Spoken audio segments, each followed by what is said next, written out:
Hello and welcome to 5 Habits of. Today we're joined by the brilliant Sean Mooney, who's going to take us through his 5 habits to transform your business finance from chaos to clarity. Hello, Sean. How are you doing today? Hi, Mike. Yeah, great. Thank you, mate. Good to be here. Brilliant, brilliant. So today you are going to take us through some of your top tips for people to look after their finances in their business. Could you tell us just a little bit about who you are and why should we listen to you? Yeah, absolutely. So I build financial models for a living, generally for law firms. That's what my background is. And I quite enjoy Excel and building models there. And I love to talk about it as well. Nice. Okay, brilliant. I love a bit of fun with Excel. I bet your Excel is a lot more fun than my Excel. I think I'm the king of pivot tables, but that is about it. Right. Yeah, pivot buy would be the way to go nowadays. But yeah.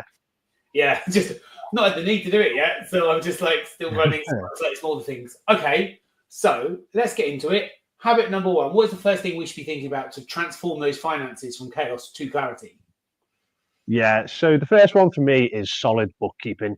So a financial model is only as good as the data that it's built on. So good bookkeeping is going to mean that your financial information accurately reflects what is happening in the business. And we use that historic data to forecast the future of the business. So, as an example, if your business is saying that your cost of goods sold to produce revenue is 40%, say, so you've got don't want to get too bogged down in the numbers, but if it's giving you a gross profit margin of 60%, then your forecast can't say that you're going to be at 80%, for example. So solid, accurate numbers allows you to get realistic assumptions for the future of your business. Cool. And so when you're saying bookkeeping, is that about keeping the actual scores as much as it is about forecasting? Is that what you're talking about? Yeah, I'm talking about the historic actuals. So that data of what has actually happened in your business is what is going to help us to predict the future of the business. So solid bookkeeping, making sure that the matching principle is being applied correctly, the revenue is in the right period, the costs to achieve that revenue are in the right period, making sure that is really solid and accurate allows you to forecast the business better. Nice. Okay, brilliant. Cool. Perfect. Okay, so what is habit number 2? What's the second one we should be thinking about? So second one, you've got your data accurate with a good bookkeeper, good systems. It's then to use that data live. So the old way was to kind of export CSVs or export data from various systems around the place, your accounting system, maybe your HR system or case management system. The way now to do it is to link directly to that data source. So using things like Power Query, we can have live links into your accounting system, into your case management system, whatever it may be. And then from within your financial model, you can press a button and that data is live from the source. And it just avoids issues where you go, did I export the latest data after we made those changes? Or did somebody else export it? Has somebody else made a change in the team? You don't need to worry about that anymore. You press a button, live data. So that is the way to go. Yeah. Nice. Yeah, no, I think that that's probably like where I'm talking to people in businesses. That's one of the habits that I see people sort of keeping themselves away from, like from learning and engaging in that. And actually they feel safe in the spreadsheet. It feels warm. It feels good. You know it, you know how it works. You trust that process. Actually staying in that space, you are going to get left behind. And actually, if you are, like I was joking about pivot tables, you said about Power BI, but actually the reality is you need to be plugging that into something else, really, don't you? Yeah, totally. I think accurate and live data is golden for any business. You need it there, and the tools that are available now. You can't sit still, as you say, on the processes from 5-10 years ago. You need to get up to date and use Power Query, Power BI, as you mentioned, and get real-time data. Nice. Okay, cool. Brilliant. So if we've got solid bookkeeping and we're plugging that into like that real time data. What's the next habit we need to think about? What is habit number 3? So habit number 3 is dynamic reporting. So dynamic reporting describes the way your Excel model works. So again, old school, you would come in and copy and paste maybe your previous month's reporting, put it into a new column, maybe type in a new month or type in a new line where there's new information to come in. That is gone now. So now we use dynamic reporting, and that means that when that new data, which we know is accurate because our bookkeeping is solid, we know it's live because it's coming straight from the system. New data comes in and the report dynamically updates. So we're in February now. If I press refresh on my reporting, it's going to populate a column for February. It'll bring in my numbers for February, any new lines of nominals or financial information. It'll populate those. And it happens without having to manually copy and paste or drag along formulas. So getting your report dynamic, yeah, definite good habit of good reporting and financial modeling. And how do you break that dependency on those static data sets with those dynamic ones? What is that real change we have to make as humans? Yeah, so it's using dynamic functions in Excel. So in the past, we might have hard coded numbers and dates and written, February 25. We now use dynamic functions. So you could use a sequence function that will automatically spill out the dates of the periods that we want to see. So it's about keeping up to date with the dynamic array functions in Excel. Okay, cool. And so as a secret top tip, where's your go-to place to keep up to date with that? Great question. So I am part of a community called the FP&A Hub. We talk a lot about financial modeling tips and best practices.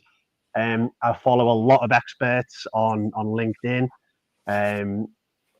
So there's people like Mark Proctor, who I was with a couple of weeks ago in London, teaches a lot about automation and office scripts. There's some great guys, Alan Murray, a great guy on LinkedIn, who a lot of content about dynamic arrays and how to use them. So yeah, lots of, if people want to talk to me about that, happy to, because it's a great environment to be in. I was at the Global Excel Summit in London in February. Yeah. With all of those top guys who, love to talk about Excel as much as I do, I think. Amazing, cool. And I think that shows the power of a good network, right? Because I said, where do you learn expecting a website? You're like, actually, no, it's just people in my network exposing me to the right knowledge, and that's such a different way, isn't it? Yeah, do you know what? I would go and maybe look online to go, how does this function work? But most of the time, where I'm seeing it first is from these Excel MVPs who are sharing this content constantly on LinkedIn. I'm going, oh, that's a great trick. I'm going to put that in my toolbox, Yeah, nice. Okay, cool, brilliant. So we're on to our dynamic data. What is the 4th habit that we're going to be looking for? Yes, the 4th habit is identifying useful KPIs for the business. So we've got to a position where we know all of our information is live and accurate. We want to use that now to drive business performance. So you might expect to see in a financial model maybe a revenue dashboard, for example, showing you your revenue against budget for the previous period, previous year, whatever it may be. I think really drilling down into, well, what drives that revenue? That's where the real useful information comes from, because it might be that you actually need to see, well, what's our new client conversion ratio, for example? How many leads to get to a new client? How many leads do we get from this marketing source, for example? So really driving it down, getting into the detail of what drives that revenue number. So not just, here's revenue last month. Let's look at what's driving our predicted revenue for next month, the month after, and really understanding those drivers in the business. Cool. Okay, nice. So all the reading I've done, it sort of frames those as lead and lag indicators. So actually, your revenue is a lag indicator. So that's how you've actually done, right? So at the end of the day, how much money have we got? But the leads are the right. Actually, how much marketing are we doing, and what's the conversion of that? Because that should ultimately get you there. And it's do you spend your time celebrating your revenue, or do you really focus on those indicators that are going to return further down the line? Yeah, totally. And that lag idea is exactly right. Because if you're sat there going, "Oh, our revenue is terrible this month," well, you need to go and have a look a few months back and see what was the problem back then, and then try and implement changes now to improve the future revenue.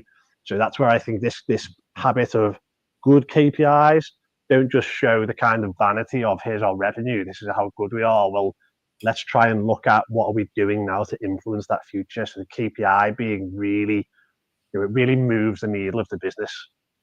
Nice. Okay, good. I love that. I really love the clarity there. What is our fifth habit? The fifth habit is everything we just spoke about there. You've got to be able to translate that to the business. So if you think about the business leaders, people who are decision makers, they want to use this live, accurate, dynamic API dashboard. Don't bog down with, or don't get bogged down with accounting jargon and boring masses of information. Make it really useful, understandable, and quite fun to look at and use for the business leaders, because you don't want them falling asleep and you don't want them looking at it and going, I don't understand what that is. There's just too much information there, too many numbers. I don't really know what's going on. You need to be able to look at it and go, all right, I can really see how that is influencing our business. So if we change this marketing spend here, for example, or if we push to increase our client conversion numbers here, that's really going to drive that revenue and improve the bottom line of the business. So making it just so instantly understandable for what you're looking at and what you're reading. Okay, cool. So that it's about making sort of the financial data accessible to the non-financial people and how they can consume it. Is that right? Totally. Yeah, absolutely. Yeah, that's it. And you don't want to build something, that a report that's been asked for, build it once and then it becomes useless. If you make it so good that people constantly want to have a look at this report, they want to see what the information is telling them, they're going to revisit it all the time and they're going to use that to influence their decisions in the business. And that's always my aim of, is this report or this reporting process, is it adding value to the business? If not, how do we get it to add value to the business so that the CEOs, CFOs are going, yeah, that is a key piece of reporting that we need to look at all the time. Nice. Okay, cool. I love it. So we've smashed through this. So we've got our 5 habits. So let's recap them. So what was habit number 1? Solid bookkeeping is number 1. 2.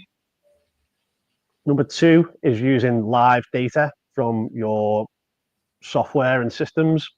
Nice. Habit number 3. You want to report on that information dynamically to remove any legwork and manual room for error. Love it. Habit number 4. Number 4, identify really useful KPIs. And the last one, habit number 5. And number 5, make it understandable and usable for the business.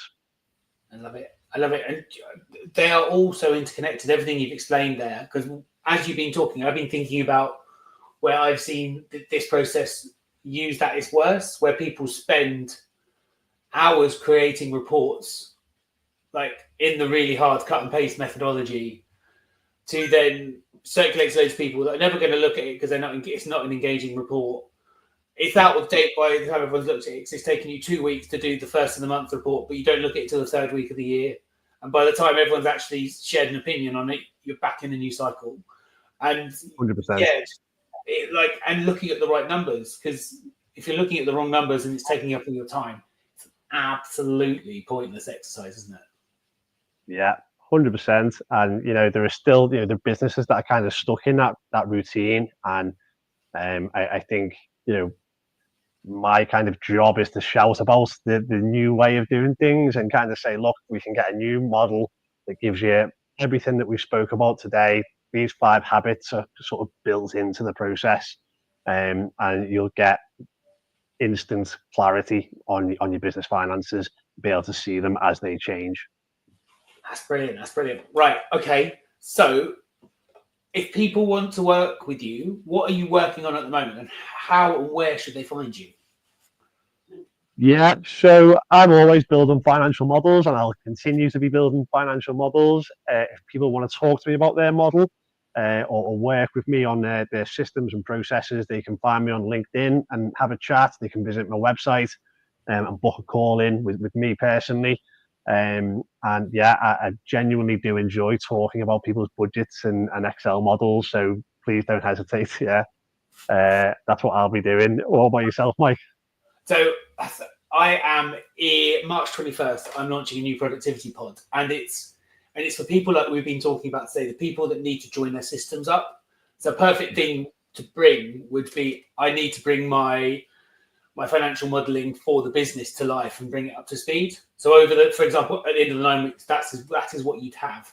But each week we'd look at an incremental step. So we'd look at picking the right platforms, like understanding learning how to use the APIs, webhooks, all of that stuff, and then validating to make sure it's right. And we do that over 9 weeks. So you come, and over the 9 weeks, you build the thing, but you also get the habits on how to build it. So you really think about what did I do to make it so I actually worked on the project and didn't get pulled into the daily bit, the day-to-day of actually making those boring old reports. So you never actually get the thing you need to move you forward. Yeah, that's a great method of approaching it. I think I see that a lot with my work. Of a huge financial model can be quite daunting. I think it's so important to break that down into small steps that you can achieve and tick off day by day, week by week, and really achieve that end goal. So it sounds like a really, really useful tool. Yeah, every time someone comes and they bring something, I'm just like, oh, this is going to be amazing. And I can see the potential in what they're going to do. And they slowly come and they go, oh, I get it now. And when they've got it at the end, they're so happy and they're so proud. I'd say if people want to join, they can drop me a DM. And if they just want to find out more updates like this is part of my YouTube channel, my YouTube series, the 5 Habits of series. I think there's now 29 episodes of this 5 Habits of. There's everything in there, from how to stay relaxed to making sure that you have a perfect morning, to journaling, to confidence. So thank you very much to everyone that has watched. Thank you very much, Sean, for joining us. That is everything for us today. Have a brilliant day. Take care.